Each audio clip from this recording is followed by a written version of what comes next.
Ito ngayon ang sabi ni Ping Lacson. Ayan, sabi ni Ping. Senate ko in the works. Expects fireworks next session. Tapos, I think nakakuha na po ng enough. Alagi na itong si Alan Peter Cayetano. Dati, puro yung ating Panginoong Jesucristo, yung kanyang minimension. Ngayon, mga kababayan, napunta kay Pokemon. I'll start with okay. So everyone has dreams. And we're taught in this. Alan Cayetano keeps drawing flack, liken Senate to Pokemon card game. Lalong nainis po yung mga mamamayang Filipino kay Alan Peter Cayetano kasi napunta sa Pokemon. Nagbabagang mga balita at pagtalakay sa mga isyu ng lipunan. Bulsa! Opinyon, banat at paglalantad sa katotohanan. Bulsa! What you see is what you get. You decide. Ito mga kababayan, si Dante Maravillas. Ito na yung mga mainit na balita ngayon. Malapit na po na matanggal si Alan Peter Cayetano. Ito ngayon ang sabi ni Ping Lacson. Ayan, sabi ni Ping. Senate ko in the works. Expects fireworks next session. Tapos, I think nakakuha na po ng enough number para mga kababayan kalad ka rin itong si Alan Peter Cayetano. O di ba, mga kababayan? Hindi magsasalita ng ganito with confidence itong si Ping Lacson kung hindi na sila nakasecure ng tamang numero. O isa lang po ang tumawid kasi hindi man pwedeng bumalik pa. Mga kababayan sa Senado, isugal yung kalayaan ni Bato de la Rosa. Hindi na yun babalik. Muntikan na niya ako dahil sa sulsul mo. Dire-diretso na yun na magtatago, mga kababayan. Pero hinahunting ng National Bureau of Investigation. Talagang desidido po itong si NBI Director Melvin Matibag na i-deliver itong si Bato de la Rosa sa dahig para may makasama na si Digong. O ngayon, namumuro na ngayon mga kababayan itong si Alan Peter Cayetano. Kahit pa humingi na siya ng power kay Pokemon. Alagi na itong si Alan Peter Cayetano. Dati, puro yung ating Panginoong Jesucristo, yung kanyang minimension. Ngayon mga kababayan, napunta kay Pokemon. I'll start with okay. So everyone has dreams. And we're taught in this world. Alagi. Nag-live selling po na naman. May kanta pa. So ito ang series na to, Mega Dream. So let me start with this, no? Ito, Mega Dream. So let me start with this, no? Everyone has a dream. Pakinggan natin. We believe that God plants a dream in us. But of course, the devil also plants wrong dreams in us. So how do you achieve your dream? Order. But part of our dream is to have perfect order. Perfect order was experienced in Eden during creation. Hindi pwedeng magkaroon ka ng perfect order na dream kasi ang ginawa ninyo sa Senado, dinistorbo ninyo yung peace in order. Di ba? Kayo yung utak nung drama that the Senate is under attack, napatunayan that the Senate was not under attack. Kaya malabo. At ngayon, sabi nga dito mga kababayan sa balita sa Philippine Daily Inquirer, Alan Cayetano keeps drawing flack, liken Senate to Pokemon card game. Lalong nainis po yung mga mamamayang Filipino kay Alan Peter Cayetano kasi napunta sa Pokemon card. Dati yung Bible yung reference niya, naging Pokemon na. Kaya sinusugod na ngayon ng mga rallyista yung Senado. Ito, may rally, mga kababayan.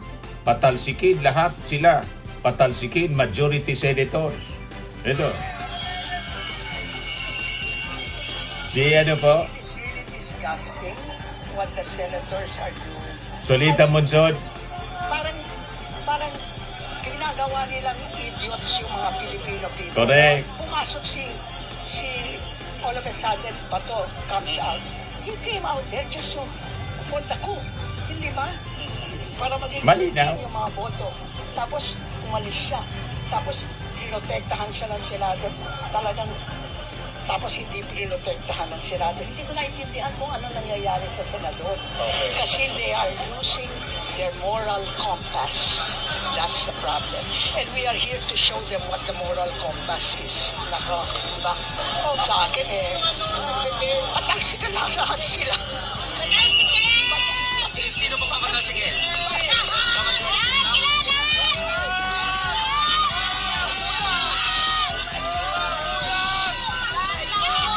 Mga unas daw patalsike. Kaya si Alan Peter Cayetano napunta sa Pokemon. Siya malamang hanggang bukas na lang ang pagiging Senate President, mga kababayan, ni Alan Peter Cayetano based dito sa sinabi ni Ping Lacson. I think nakasecure na po ng enough numbers ang minority para patalsikin itong si Alan Peter Cayetano na dahilan ng kaguluhan po sa Senado. Ginulo niya talaga yung Senado. Mali yung mga kwento niya na yung Senado daw ginugulo. Hindi magulo, kundi ginugulo. Malinaw na siya yung punot dulo ng gulo. Diba po? Nananahimik si Bato de la Rosa. Nagtago na sana si Bato de la Rosa. Bigla niyang pinuslit para makaboto lang sa kanya bilang Senate President. Biglang na-trap. Gumawa sila ng drama para makatakas. Ngayon, lalo silang nabaon sa problema. Patong-patong na kaso ngayon ang kakairapin nila. Yung pagpatakas kay Bato de la Rosa ay may kaso sila, mga kababayan, na obstruction of justice. O, di ba, mga kababayan? Kaya sabi dito ni Ping Lacson, Senate ko in the works. Expects fireworks next session. Bukas, Monday, mga kababayan. Senator Ping Lacson on Saturday admitted that efforts to mount another possible Senate leadership coup were still in the works.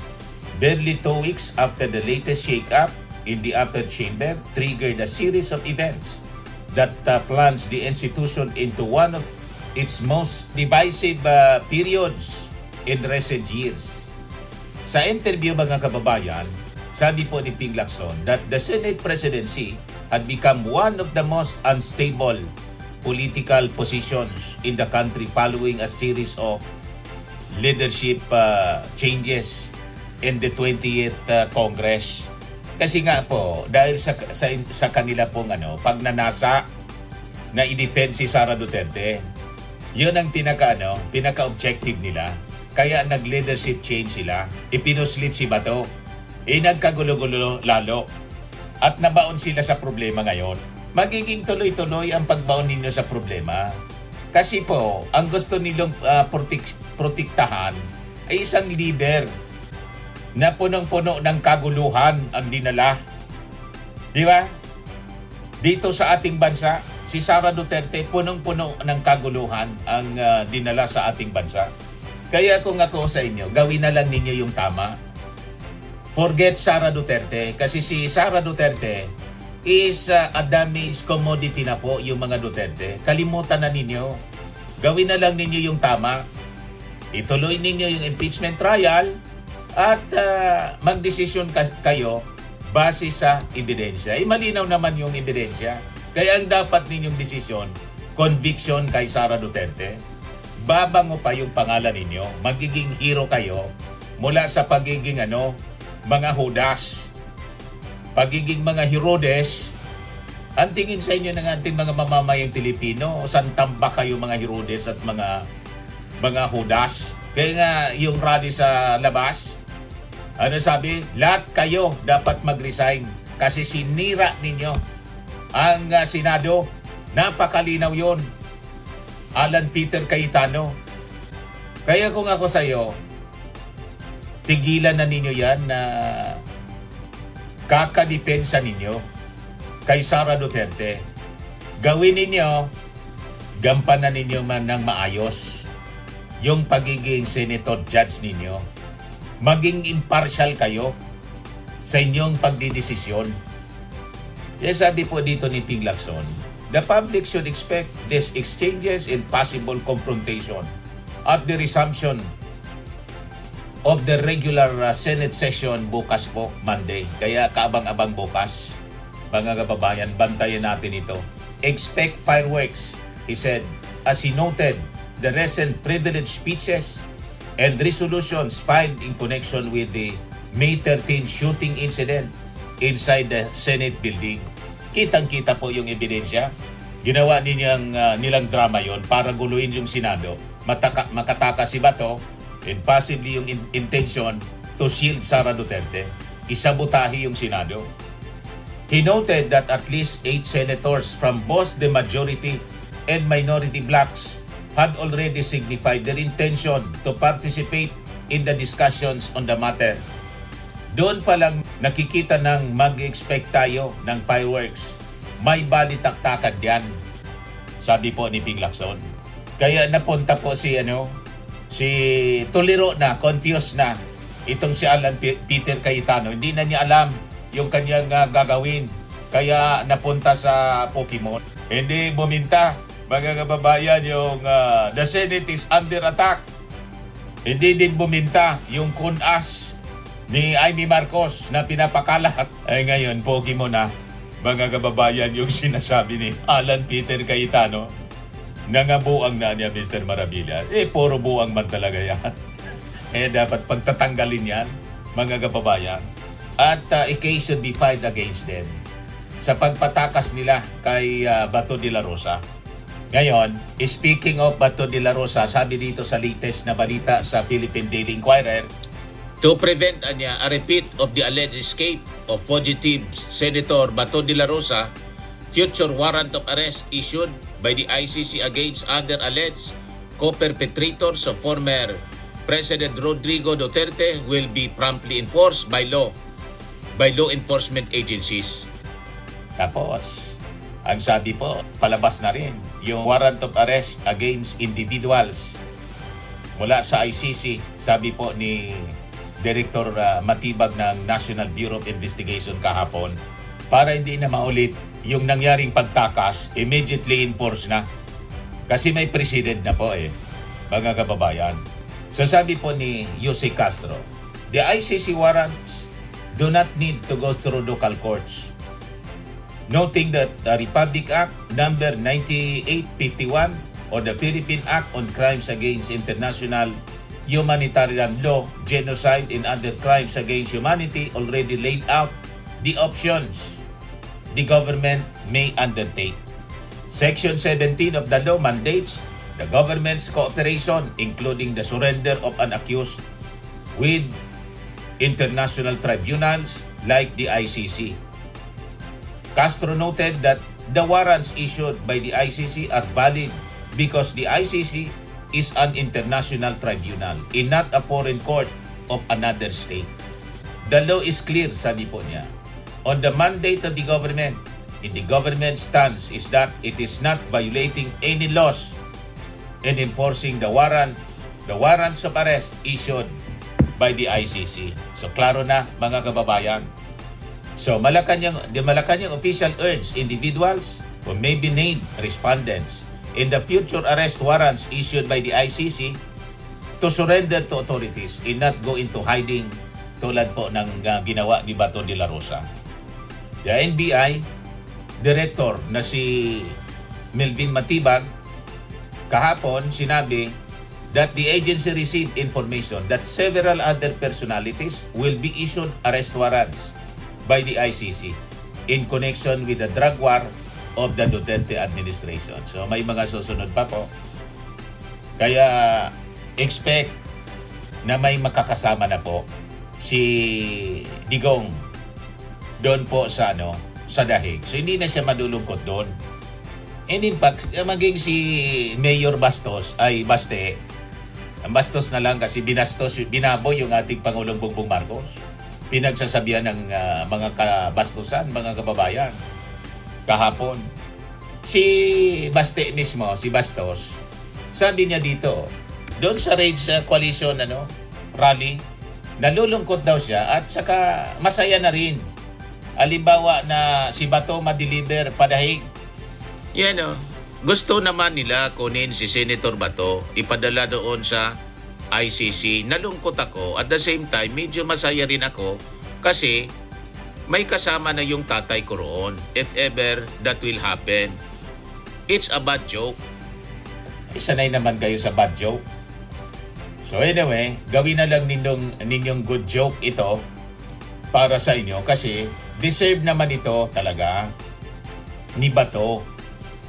At saka deserve naman ito ng tatay mo ang mapunta at mabulok sa ICC. Yun ang wish niya mismo eh.